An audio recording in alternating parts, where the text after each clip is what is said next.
Hello दोस्तों, study with एनु में मैं एनु आपका स्वागत करती हूँ। और जैसे कि आपको पता है, ये क्लास है आपकी घटना चक्र की, जिसमें हम पीवाईक्यू कर रहे हैं पैट एग्ज़ाम वाले। तो आज हम इसी सीरीज़ में आगे बढ़ेंगे और आज हम करने वाले हैं भारत का राजनीतिक भूगोल। ठीक है, तो भारत के राजनीतिक भूगोल के अंतर्गत जितने भी क्वेश्चंस अब तक की UPSSC पैट में या फिर UPSSC के द्वारा जहाँ जहाँ भी क्वेश्चंस ये किस भी एग्ज़ाम्स में दिए गए हैं, वो सारे क्वेश्चन हम कवर करेंगे इस टॉपिक के अंतर्गत। तो ये टॉपिक आपका पैट में दिया हुआ है, भारत का राजनीतिक भूगोल।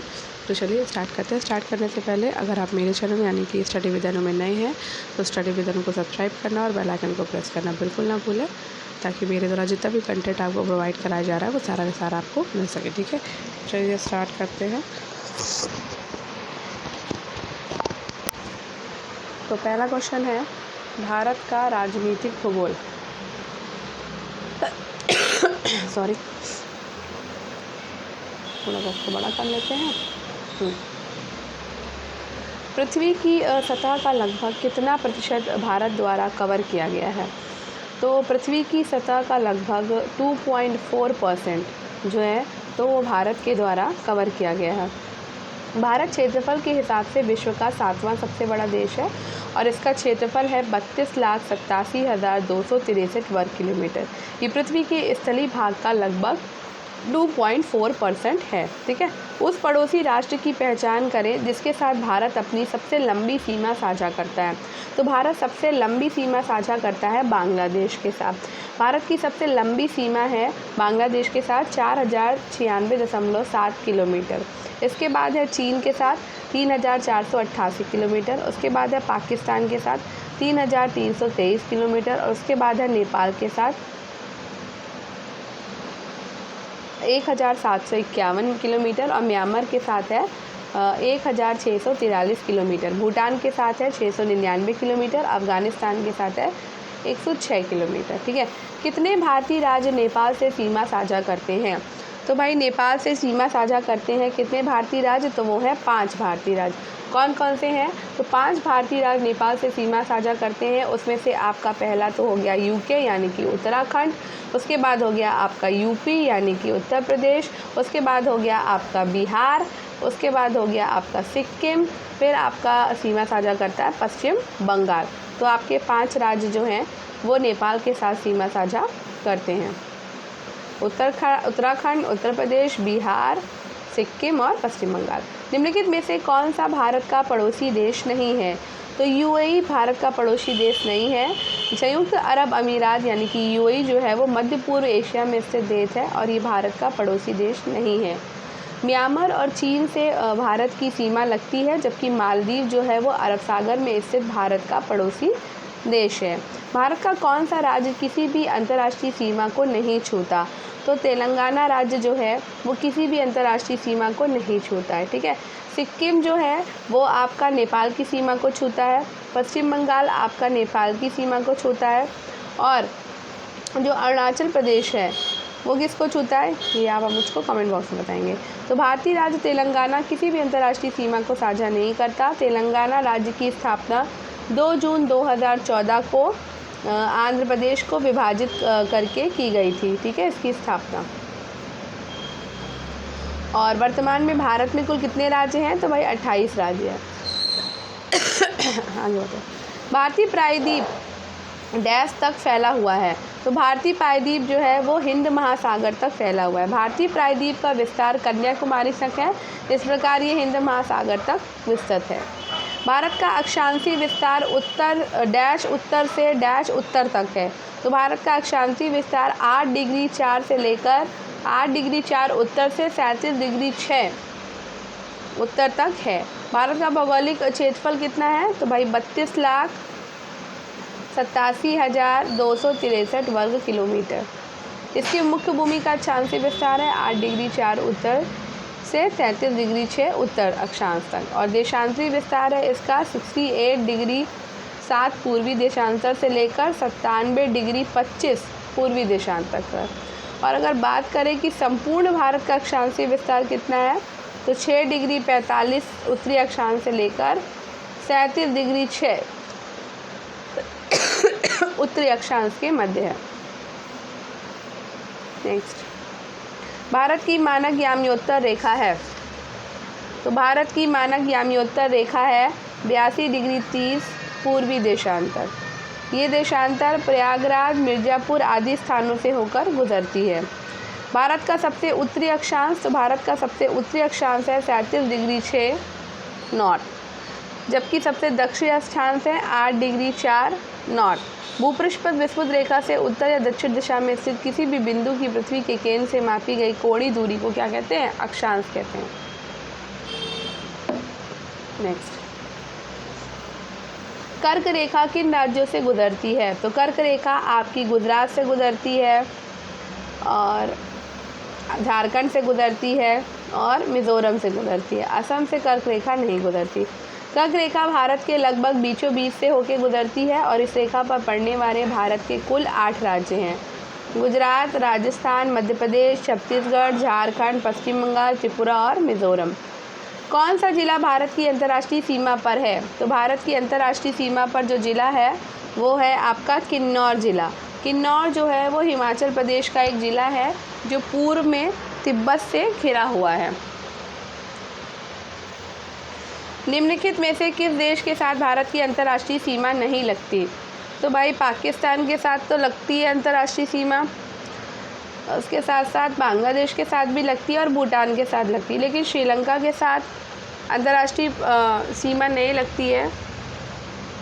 भारत की जो स्थलीय सीमा है वो आपकी अफ़गानिस्तान के साथ, और भारत की स्थलीय सीमा जो है वो उत्तर में चीन और नेपाल के साथ लगती है, उत्तर पश्चिम में अफ़गानिस्तान के साथ, पश्चिम में पाकिस्तान के साथ, पूर्व में बांग्लादेश और म्यांमार के साथ, और उत्तर पूर्व में भूटान से मिलती है। ठीक है, श्रीलंका के साथ भारत की अंतर्राष्ट्रीय स्थलीय सीमा नहीं लगती है, बल्कि पाक जलडमरू मध्य के द्वारा श्रीलंका जो है वो भारत से अलग होता है। नेक्स्ट, भारत की सीमाएं कितने देशों से लगती हैं? तो भारत की सीमाएं जो हैं वो 7 देशों से लगती हैं। भारत की सीमा स्थलीय 7 देशों से, तो उसमें आपका आ जाता है पाकिस्तान, बांग्लादेश, चीन, नेपाल, म्यांमार, भूटान, अफ़गानिस्तान। ठीक है, और भारत की स्थलीय सीमा है 15,106.7 किलोमीटर। भारत बांग्लादेश के साथ 4,096.7 किलोमीटर की सबसे लंबी स्थलीय सीमा बनाता है। भारत की स्थल सीमा की लंबाई कितनी है?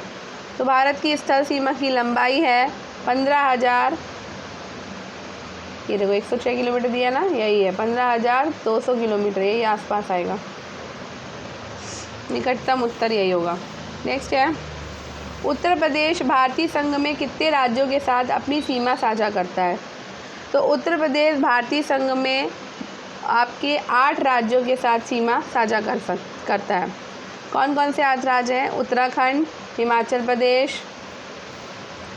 ठीक है, हरियाणा, राजस्थान, मध्य प्रदेश, छत्तीसगढ़, झारखंड और बिहार। इसके अतिरिक्त केंद्र शासित प्रदेश दिल्ली और अंतर्राष्ट्रीय सीमा नेपाल के साथ सीमा साझा करता है। ठीक है, सिक्किम किस देश के साथ सीमा साझा करता है? तो सिक्किम जो है वो आपका नेपाल के साथ भी करता है, चीन के साथ भी करता है, भूटान के साथ भी करता है, सभी के साथ सीमा साझा करता है। सिक्किम जो है वो पूर्वोत्तर भारत का राज्य है जिसकी सीमा उत्तर और उत्तर पूर्व में चीन के तिब्बत स्वायत्त क्षेत्र से, पूर्व में भूटान से, पश्चिम में नेपाल से और दक्षिण में भारत के राज्य पश्चिम बंगाल से लगती है। 16 मई 1975 को सिक्किम को भारतीय गणराज्य के 22वें पूर्ण गणराज्य के रूप में शामिल किया गया था। नेक्स्ट, भारत और श्रीलंका को अलग करने वाली जलराशि कौन सी है? तो भारत और श्रीलंका को अलग करने वाली जलराशि है पाक जल संधि। समुद्र पार भारत का सर्वाधिक निकट देश श्रीलंका है जो पाक जलडमरू मध्य के द्वारा भारतीय भूभाग तमिलनाडु से पृथक होता है और ये बंगाल की खाड़ी को मन्नार की खाड़ी से जोड़ता है। निम्नलिखित में से क्या 10 डिग्री चैनल से अलग किए गए हैं? तो 10 डिग्री चैनल से अंडमान और निकोबार द्वीप समूह को अलग कर दिया गया है।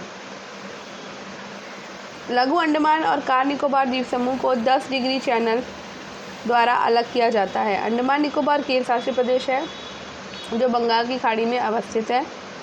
और इसका सर्वोच्च शिखर है sandal peak. 8 degree channel Maldives और मिनिकॉय भारत को तथा 9 डिग्री चैनल मिनिकॉय को लक्षद्वीप से अलग करता है। भारत का सबसे दक्षिणी छोर कौन सा है? सबसे दक्षिणी छोर है इंदिरा पॉइंट। भारत का दक्षिणतम बिंदु या दक्षिणी छोर इंदिरा पॉइंट है, ये ग्रेट निकोबार में स्थित है। इंदिरा कोल जो है वो भारत का सबसे उत्तरी छोर है, जो लद्दाख में सियाचिन ग्लेशियर के निकट में अवस्थित है। पूर्वी तटीय मैदान के दक्षिणी भाग को क्या कहते हैं? तो पूर्वी तटीय मैदान के जो दक्षिण का भाग है वो कोरोमंडल कहलाता है, और जो पूर्वी तटीय मैदान का जो पूर्वोत्तर भाग एक मिनट, पूर्वी तटीय मैदान को 2 भागों में बांटा गया है, ठीक है। एक मैदान उत्तरी भाग को उत्तरी सरकार कहते हैं, उत्तरी सरकार तट, और दक्षिणी भाग को हम कोरोमंडल तट के नाम से जानते हैं। ये मैदान आंध्र प्रदेश उड़ीसा से होते हुए दक्षिण में तमिलनाडु के केप कैमोरिन तक विस्तृत है। प्रायद्वीपीय भारत का दक्षिण छोर कन्याकुमारी स्थित है, तो कन्याकुमारी भूमध्य रेखा के उत्तर में स्थित है। प्रायद्वीपीय भारत का दक्षिणी छोर कन्याकुमारी तमिलनाडु राज्य में स्थित है। भारत भूमध्य रेखा के उत्तर में स्थित है, और इस प्रकार भूमध्य रेखा जो कि 0 डिग्री अक्षांश रेखा होती है के उत्तर में आपका कन्याकुमारी स्थित है। भारत ने पृथ्वी के धरातल का कितना प्रतिशत घेरा हुआ है? तो भाई 2.4 घेरा हुआ है। और कितना घेरेगा? तो भारत ने पृथ्वी के धरातल का 2.4% हिस्सा घेरा हुआ है। भारत के किस राज्य में कर्क रेखा ट्रॉपिक ऑफ कैंसर के अति समीपस्थ कोई शहर है? तो कर्क रेखा के सबसे पास है यहाँ पर त्रिपुरा। कर्क रेखा भारत के 8 राज्यों से होकर गुजरती है, ठीक है। गुजरात, राजस्थान, मध्य प्रदेश, छत्तीसगढ़, झारखंड, पश्चिम बंगाल, त्रिपुरा और मिजोरम। बाद में कर्क रेखा के अति समीपस्थ शहर त्रिपुरा का उदयपुर है।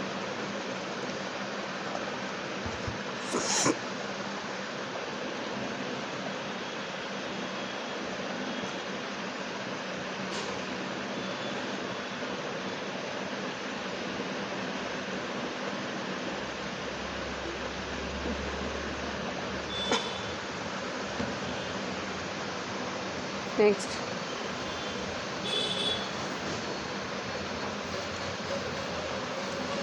भारत का विश्व में क्षेत्रफल के आधार पर कौन सा स्थान है? तो भाई 7वां स्थान है।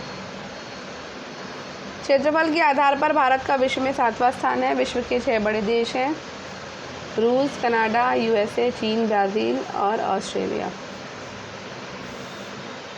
नेक्स्ट, क्षेत्रफल की दृष्टि के भारत निम्न में से कौन सा राज्य सबसे छोटा है? तो भैया गोवा सबसे छोटा है, ठीक है। सबसे छोटा राज्य क्षेत्रफल के आधार पर गोवा है। वहीं जनसंख्या के आधार पर सबसे छोटा राज्य जो है वो आपका सिक्किम है। अंडमान निकोबार तथा लक्षद्वीप समेत भारत की कुल तटीय रेखा की लंबाई लगभग कितनी है? तो ये है आपकी 7,500 किलोमीटर। भारत 3 ओर से समुद्र से घिरा है, और ये पूर्व में बंगाल की खाड़ी, दक्षिण में हिंद महासागर और पश्चिम में अरब सागर से घिरा है। भारत की तटरेखा की कुल लंबाई कितनी है? 7,516.6 किलोमीटर। और भारत की तटरेखा पर कुल कितने राज्य हैं? तो भाई 9 राज्य स्थित हैं। डैश दर्रा तिब्बत के साथ सिक्किम राज्य को जोड़ने वाली भारत चीन सीमा पर है। भाई तिब्बत के साथ सिक्किम को कौन जोड़ता है? तो नाथुला दर्रा जोड़ता है। सिक्किम स्थित नाथुला दर्रा हिमालय क्षेत्र में समुद्र तल से लगभग 14,450 फीट की ऊंचाई पर है। तिब्बती भाषा में नाथु का अर्थ होता है सुनने वाले कान, और ला का अर्थ होता है दर्रा। भारत तिब्बत सीमा पर स्थित नाथुला दर्रा सिक्किम, भारत और चीन को जोड़ता है। भारत की समुद्री सीमा तटीय किनारे से डैश दूरी तक समुद्र में फैली हुई है। तो भारत की जो समुद्री तटीय सीमा है वो आपकी तटीय किनारे से 12 समुद्री मील तक समुद्र में फैली हुई है। United Nation convention on the law of the sea के आधार पर भारत की जो समुद्री सीमा है वो 3 प्रकार की होती है। प्रादेशिक समुद्री सीमा, आधार रेखा से समुद्र में 12 समुद्री मील तक प्रादेशिक सीमा है। समुद्र में प्रादेशिक समुद्री सीमा तक भारत का संपूर्ण अधिकार है। दूसरी होती है अविच्छिन्न मंडल या संलग्न क्षेत्र। ये अपनी आधार रेखा से समुद्र में 24 समुद्री मील तक होता है, और इस क्षेत्र में भारत को सीमा शुल्क वसूली और वित्तीय अधिकार प्राप्त है। तीसरी है आपकी अनन्य आर्थिक क्षेत्र, ये अपनी आधार रेखा से 200 समुद्री मील तक होता है और इस क्षेत्र में भारत को वैज्ञानिक अनुसंधान की छूट जो है वो प्राप्त है। आगे बढ़ते हैं। नेक्स्ट है, क्षेत्रफल की दृष्टि से उत्तर प्रदेश का भारत के राज्यों में कौन सा स्थान है? तो भाई क्षेत्रफल की दृष्टि से उत्तर प्रदेश जो है वो चौथे नंबर पर आता है और 2011 की जनगणना के अनुसार भारत के राज्यों में 5वां स्थान था। 2011 की जनगणना के अनुसार उत्तर प्रदेश का भारत के राज्यों में 5वां स्थान था, परंतु 2014 में आंध्र प्रदेश का पुनर्गठन करके तेलंगाना राज्य का निर्माण के बाद क्षेत्रफल की दृष्टि से वापस से चौथा नंबर पर आ गया। राजस्थान, मध्य प्रदेश, महाराष्ट्र के बाद यूपी। ठीक। त्रिपुरा अपने उत्तर, दक्षिण और पश्चिम में डैश से घिरा हुआ है। तो त्रिपुरा भाई बांग्लादेश से घिरा हुआ है, उत्तर में भी, दक्षिण में भी और पश्चिम में भी। भारत के किस राज्य का सबसे लंबा समुद्री किनारा है? तो गुजरात का है। गुजरात की तटरेखा भी ज़्यादा है तो समुद्री किनारा भी सबसे लंबा ही होगा। तो 1214 यानी 1214.70 किलोमीटर। कवरत्ती के लिए सही है। तो भाई कवरत्ती के लिए क्या सही है तो सब पढ़ना पड़ेगा। तो कवरत्ती जो है अपने प्राचीन सफ़ेद रेत समुद्र तटों और शांत लैगून के लिए प्रसिद्ध है। तो ये बात बिल्कुल सही है। ठीक है। कवरत्ती जो है वो लक्षद्वीप संघ राज्य क्षेत्र की राजधानी है। ये प्राचीन सफ़ेद रेत, सुंदर और शांत लैगून के लिए जाना जाता है। नेक्स्ट, अब आ जाए हम जलवायु और मौसम पे। भारत की उच्चतम वार्षिक वर्षा कहाँ पर दर्ज की गई है? तो भारत की उच्चतम वार्षिक वर्षा जो है आपकी मासिनराम और मेघालय में दर्ज की गई है। नेक्स्ट, पश्चिमी विक्षोभ जिसके कारण उत्तर पश्चिम भारत में बारिश होती है, इसका उत्पत्ति स्थल कहाँ होता है? तो इसका उत्पत्ति स्थल है आपका भूमध्य सागर में। पश्चिमी विक्षोभ का उत्पत्ति स्थल मुख्यतः भूमध्य सागर है, जहाँ से ये आर्द्रता ग्रहण करते हैं। इनसे प्राय शीत ऋतु में उत्तर पश्चिम भारत, पंजाब, हरियाणा, दिल्ली, पश्चिमी उत्तर प्रदेश में वर्षा होती है। ग्रीष्मकाल में उत्तरी मैदानों में बहने वाली पवन क्या कहलाती है भाई? तो ये आपकी कहलाती है लू। ठीक है, लू के नाम से जानते हैं। ये उष्ण और शुष्क पवन होती है। ये एक स्थानीय पवन का उदाहरण है जो भारत में मुख्यतः अप्रैल और जून के महीने में प्रवाहित होती है। ठीक है। भारत में निम्नलिखित में से किस स्थान पर दिन और रात के तापमान में व्यापक अंतर पाया जाता है? तो भाई इसमें जो विकल्प दिया है उसमें थार मरुस्थल इसका आंसर होगा। तो थार मरुस्थल में आपका दिन और रात के तापमान में व्यापक अंतर पाया जाता है।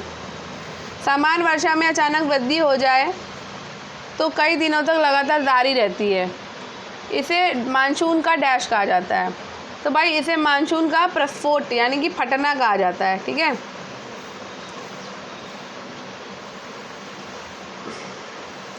निम्नलिखित में से भारत में अक्टूबर की गर्मी का मुख्य कारण क्या है? तो अक्टूबर की गर्मी का मुख्य कारण ये है कि भाई उच्च आर्द्रता से जुड़ा उच्च तापमान होता है। भारत में अक्टूबर की गर्मी का मुख्य कारण यही है। मानसून की वापसी के दौरान का संक्रमण मौसम में दिन का तापमान अधिक और रातें तुलनात्मक रूप से ठंडी होती है, परंतु भूमि में अभी भी आर्द्रता होती है। उच्च तापमान और आर्द्रता के कारण दिन के समय मौसम असह्य हो जाता है और इसे ही अक्टूबर की गर्मी कहा जाता है। नेक्स्ट,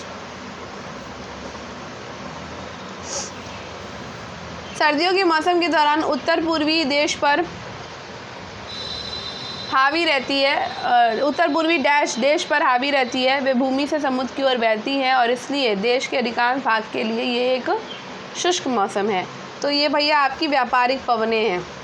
ठीक है। सर्दियों के मौसम के दौरान उत्तर पूर्वी व्यापारिक पवनें भारतीय उपमहाद्वीप पे हावी हो जाती हैं। वे भूमि से समुद्र की ओर बहती हैं और यही कारण है कि इस दौरान देश के अधिकांश भाग में शुष्क मौसम रहता है। उत्तर पूर्वी व्यापारी पवनें बंगाल की खाड़ी के ऊपर भी बहती हैं। ठीक है। नेक्स्ट, भारत की जलवायु को डैश जलवायु कहा जाता है। तो भारत की जो जलवायु है वो आपकी मानसूनी जलवायु है। ठीक है। तो भारत की जलवायु को मानसूनी जलवायु कहा जाता है। परंपरागत रूप से मानसून का संबंध जो है वो मौसमी हवाओं के परिवर्तन से है, जिसके माध्यम से दक्षिण एशिया और दक्षिण पूर्व एशिया के देशों में जो है वो वर्षा होती है। नेक्स्ट, निम्नलिखित में से किस कारण भारतीय उपमहाद्वीप के मध्य एशिया की तुलना में अपेक्षाकृत हल्की सर्दी होती है? तो भाई ये हिमालय की वजह से है। ठीक है। भारत की उत्तरी सीमा पर स्थित विशाल हिमालय पर्वत जो है वो भारतीय उपमहाद्वीप को एशिया से अलग करता है और वहाँ से आने वाली जो शीतल पवनों को रोकता है। यही कारण है कि भारतीय उपमहाद्वीप में मध्य एशिया की तुलना में अपेक्षाकृत हल्की सर्दियाँ जो हैं होती हैं। ठीक है। नेक्स्ट, भारत का निम्नलिखित में से कौन सा स्थान अति विषम प्रकार की जलवायु का अनुभव करता है? तो भाई दिल्ली जो है वो यही करता है। दिल्ली जोधपुर लेह का वार्षिक तापांतर परिसर अधिक है और इस कारण इन स्थानों पर अति विषम प्रकार की जलवायु जो है वो पाई जाती है। बात करते हैं भारत के उत्तर पश्चिमी भाग में किस एक के कारण शीतकाल के दौरान वर्षा होती है? तो भाई शीतकाल के दौरान वर्षा जो होती है वो पश्चिमी विक्षोभों की वजह से होती है। किसकी वजह से? पश्चिमी विक्षोभ की वजह से। और पश्चिमी विक्षोभ इस क्षेत्र में रबी की फसल के विकास के लिए बहुत महत्वपूर्ण है। तो जो रबी की फसल के लिए बहुत ज़रूरी होता है कि शीतकाल के दौरान वर्षा हो पश्चिमी विक्षोभ के कारण। सॉरी, गला बहुत ख़राब है अभी भी, पानी पी पी के क्लास कर पा रही हूँ मैं, गर्म पानी पी के, और इसी से ही काफ़ी हद तक रिलीफ भी मिला है। शीत ऋतु की शुरुआत में तमिलनाडु के तटीय क्षेत्रों में वर्षा का क्या कारण है? तो शीत ऋतु की शुरुआत में उत्तर पूर्वी वर्षा ऋतु यानी कि मानसून के कारण वहाँ पे वर्षा होती है। शीत ऋतु के शुरुआत में तमिलनाडु के तटीय क्षेत्रों में जो है उत्तर पूर्वी मानसून के कारण वर्षा होती है और उत्तर पूर्वी मानसून जो है वो बंगाल की खाड़ी से जलवाष्प ग्रहण करती है। नेक्स्ट, भारत का मानक समय। अच्छा, यहाँ पे हम आ गए हैं टाइम जोन पे। तो भारत का मानक समय मेरिडियन कौन सा है? तो भारत का मानक समय जो है वो 82 डिग्री 30 पूर्वी देशांतर यानी ई। ठीक है। और जो उत्तर प्रदेश के प्रयागराज, मिर्ज़ापुर आदि स्थानों से होते हुए गुजरती है। मानक समय रेखा भारत के 5 राज्यों से गुजरती है: यूपी, एमपी, छत्तीसगढ़, उड़ीसा और आंध्र प्रदेश। ठीक है। आगे बढ़ते हैं। भारतीय मानक समय ग्रीनविच माध्य समय जीएमटी कितना आगे है? तो भाई जाहिर सी बात है 5.5 घंटे, पता ही है। जनसांख्यिकीय परिवर्तन और पहुंच गए हैं हम प्रवास पे।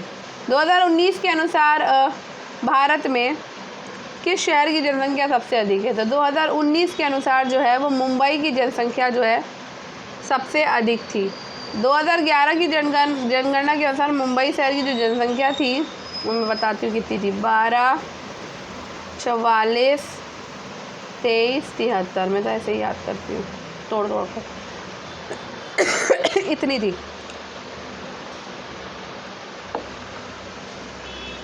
एक करोड़ के आसपास, 1,24,42,373। ठीक है। नेक्स्ट, जन्म मृत्यु के पंजीकरण का अधिनियम वर्ष डैश में लागू किया गया था। तो ये 1969 में लागू किया गया था। The registration of birth and death act 1969 में लागू किया गया और इस अधिनियम के द्वारा देश में रजिस्ट्रेशन प्रणाली को एकीकृत किया गया। जन्म मृत्यु रजिस्ट्रेशन को अनिवार्य कर दिया गया। ठीक है। 2019 के अनुसार भारत के किस राज्य की शहरी जनसंख्या सबसे अधिक है? तो महाराष्ट्र की, भाई इस विकल्प में महाराष्ट्र की नगरीय जनसंख्या सबसे अधिक है। 2011 की जनगणना के अंतिम आंकड़ों के अनुसार महाराष्ट्र की जो नगरीय जनसंख्या थी वो 50, 81, 82, 59 थी, जो तत्कालीन समय में भी सबसे अधिक नगरीय जनसंख्या वाला राज्य था। ठीक है। कौन? महाराष्ट्र। इसीलिए तो मुंबई आगे था। जनगणना रिपोर्ट 2011 के अनुसार उत्तर प्रदेश में बाल लिंगानुपात क्या है? तो बाल लिंगानुपात है आपका 902, जबकि 2001 में उत्तर प्रदेश में बाल लिंगानुपात था 916। 2001 से 2011 के दौरान प्रदेश की जनसंख्या की दशकीय वृद्धि दर जो है वो 20.2% रही, जो कि राष्ट्रीय औसत वृद्धि दर 17.7% से अधिक है। 2011 के अनुसार जनगणना 2011 के अनुसार राज्य के सर्वाधिक और न्यूनतम जनसंख्या वाले जिले, तो भाई न्यूनतम था आपका महोबा और अधिकतम था आपका इलाहाबाद। ठीक है। उत्तर प्रदेश के सर्वाधिक 3 जनसंख्या वाले जिले हैं इलाहाबाद, मुरादाबाद और गाज़ियाबाद, और निम्न जनसंख्या वाले 3 थे महोबा, चित्रकूट और हमीरपुर। सॉरी, आगे बढ़ते हैं।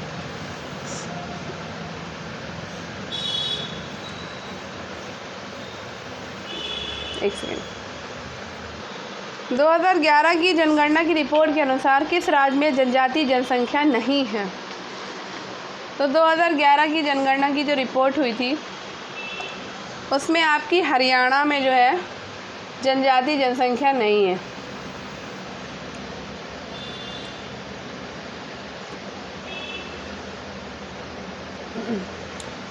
2011 की जनगणना रिपोर्ट के अनुसार हरियाणा और पंजाब में जनजातीय जनसंख्या नहीं है।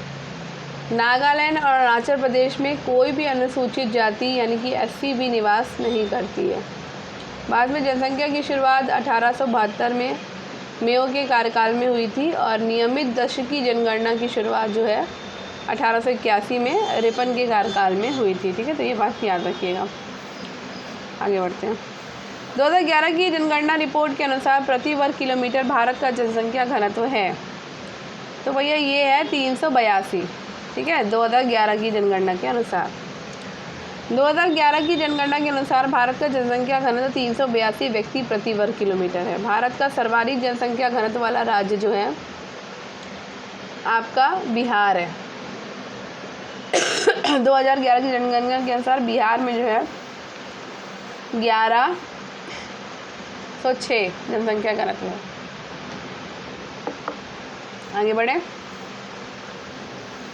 2011 की जनगणना रिपोर्ट के अनुसार निम्नलिखित राज्यों में से सबसे अधिक जनसंख्या घनत्व वाला राज्य कौन सा है? तो सबसे ज़्यादा जनसंख्या घनत्व वाला राज्य कौन सा है? भाई बिहार है, अभी मैंने बताया। ठीक है, आगे बढ़ते हैं। 2011 की जनगणना के अनुसार, सॉरी ये कौन सा क्वेश्चन था? हाँ ये सही है। 2011 की जनगणना के अनुसार भारत के निम्नलिखित राज्यों में सबसे अधिक जनसंख्या घनत्व वाला राज्य, तो इसमें भी सेम क्वेश्चन है, बिहार है। ठीक है, नेक्स्ट। 2011 में हुई जनगणना के अनुसार भारत की कुल जनसंख्या में अनुसूचित जाति कितने प्रतिशत थी? तो ये आपकी 16.6% थी। -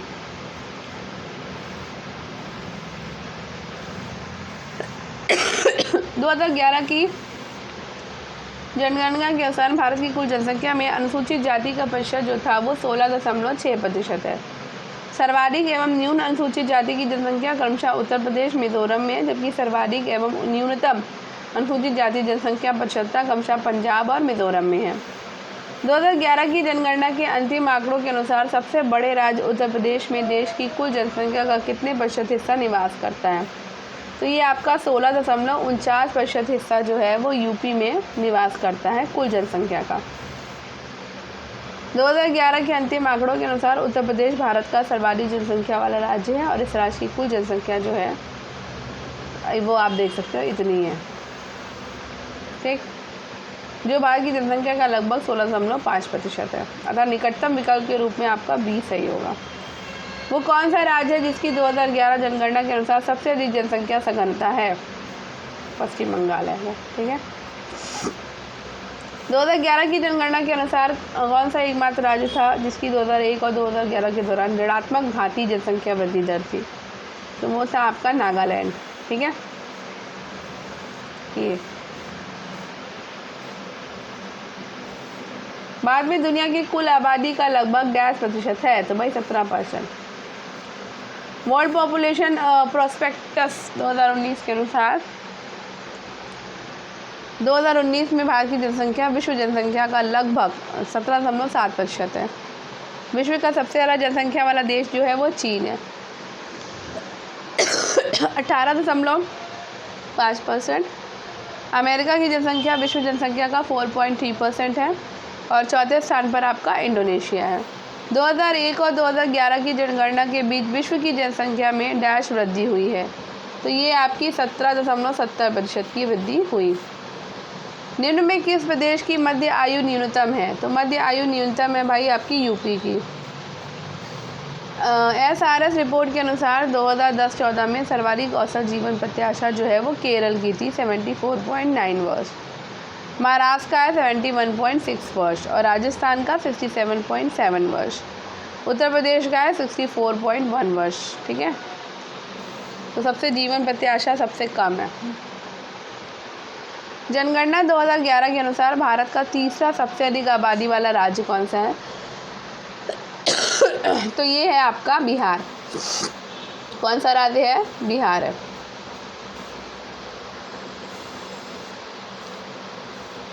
भारत में सर्वाधिक जनसंख्या वाला राज्य कौन सा है?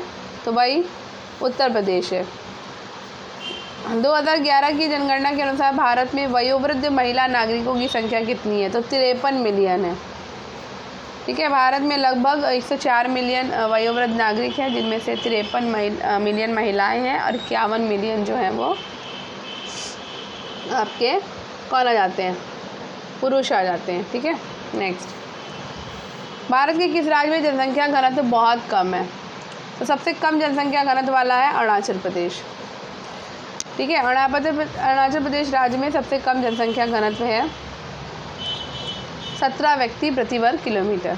भारतीय जनगणना 2011 के अनुसार राज्यों में सबसे अधिक जनसंख्या घनत्व वाला है आपका बिहार, 1106 व्यक्ति प्रति किलोमीटर, और केंद्र शासित प्रदेशों में सबसे अधिक जनसंख्या जो है दिल्ली में है, 11,320 व्यक्ति प्रति वर्ग किलोमीटर, और सबसे कम जो है वो अंडमान निकोबार द्वीप समूह में 46 व्यक्ति प्रति वर्ग किलोमीटर।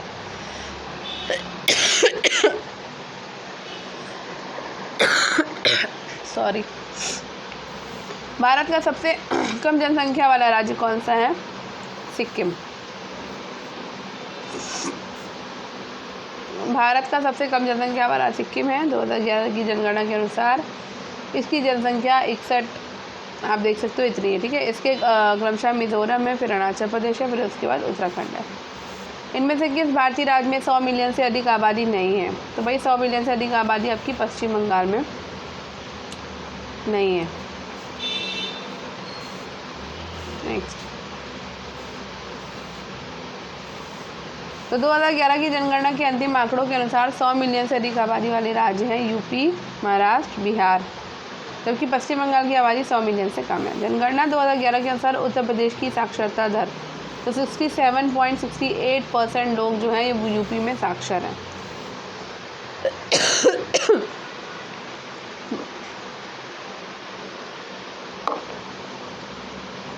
2011 की जनगणना के अनुसार पुरुष साक्षरता दर जो है वो 77.28% है, वहीं महिला साक्षरता दर जो है 57.8% है। ठीक है, नीचे दिए गए राज्यों में महिला साक्षरता दर कहाँ सबसे कम है? तो भाई सबसे कम साक्षरता दर जो है महिलाओं की वो बिहार में है। अब आप यहाँ पे देख सकते हो 51.5% है। ठीक है,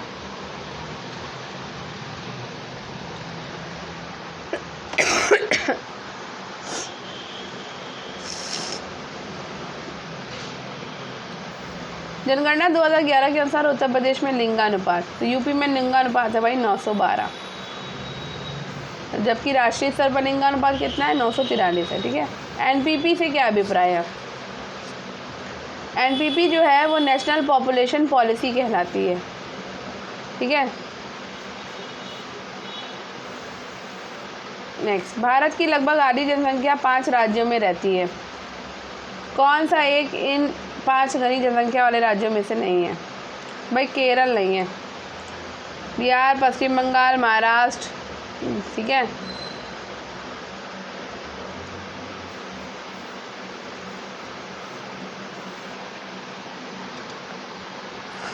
तो 5 राज्य हैं, उत्तर प्रदेश, महाराष्ट्र, बिहार, पश्चिम बंगाल, आंध्र प्रदेश, जिसमें सबसे आधी जनसंख्या जो है वो भारत की निवास करती है। 2017 में दर्ज भारत के शहरीकरण की स्थिति क्या थी? तो भाई 30 से 35% थी। शहरी क्षेत्रों के भौतिक विस्तार को शहरीकरण कहा जाता है। संयुक्त राष्ट्र संघ के अनुसार ग्रामीण क्षेत्रों के लोगों का शहरों में जाकर रहना और काम करना भी शहरीकरण है।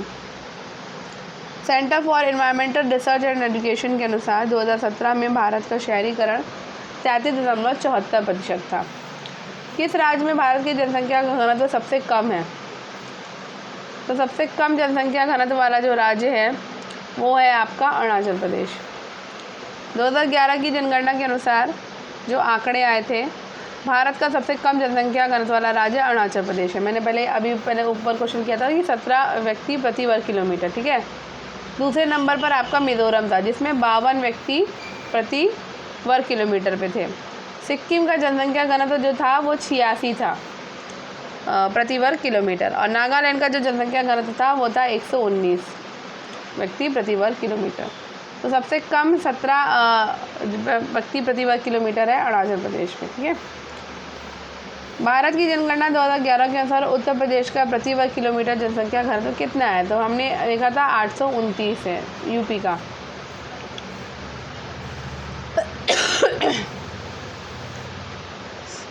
कौन सा भारत का सर्वाधिक घनी आबादी वाला शहर है? तो भाई हैदराबाद, इस विकल्प में हैदराबाद जो है वो घनी आबादी वाला आपका शहर है। भारत में अनुमानित जनसंख्या घनत्व डैश लोग प्रति वर्ग किलोमीटर है, तो ये है आपका 382, ठीक है। तो भारत का प्रति वर्ग किलोमीटर जनसंख्या घनत्व कितना है? 382। एक नगरीय क्षेत्र के रूप में किसी स्थान को वर्गीकृत करने के लिए न्यूनतम जनसंख्या सघनता कितनी होती है? तो ये होती है आपकी 400 व्यक्ति वर्ग किलोमीटर से अधिक, ठीक है। नेक्स्ट, कौन जनसंख्या वितरण को प्रभावित करने वाला आर्थिक कारक नहीं है? तो ये है आपकी पानी की उपलब्धता।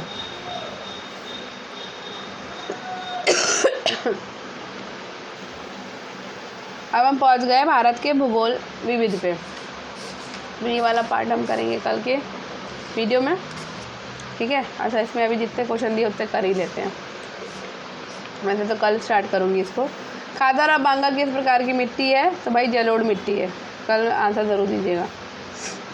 मरुस्थल क्षेत्रों में वायु अपरदन होता है क्योंकि मिट्टी को पकड़े रहने के लिए कोई पेड़ पौधे नहीं होते, और शुष्क भूमि में यह होने का कारण क्या है? तो ये है भाई अति चराई, ठीक है।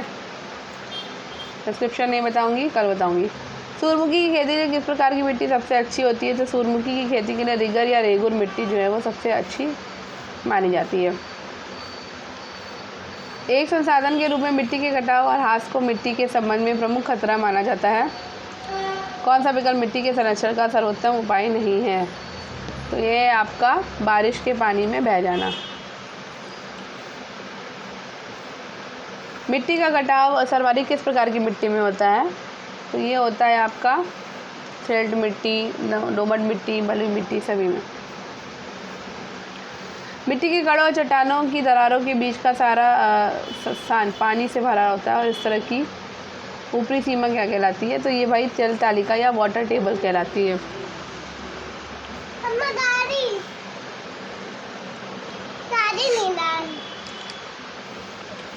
चलिए, तो ये हो गया है आपका फिनिश। तो अब हम कल करने वाले हैं भारत का भूगोल विविध। आई होप आपको आज का ये वीडियो पसंद आया होगा। तो अगर आपको आज का ये वीडियो पसंद आया तो वीडियो को लाइक करिए, शेयर करिए, और चैनल को सब्सक्राइब करना बिल्कुल मत भूलिएगा। और स्टडी विद अनु के साथ कनेक्टेड रहिए। स्टडी विद अनु को सब्सक्राइब करिए, पढ़ते रहिए, सफलता ज़रूर मिलेगी।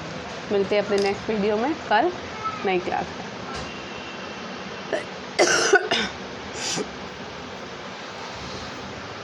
तब तक शायद गला थोड़ा और अच्छा हो जाए।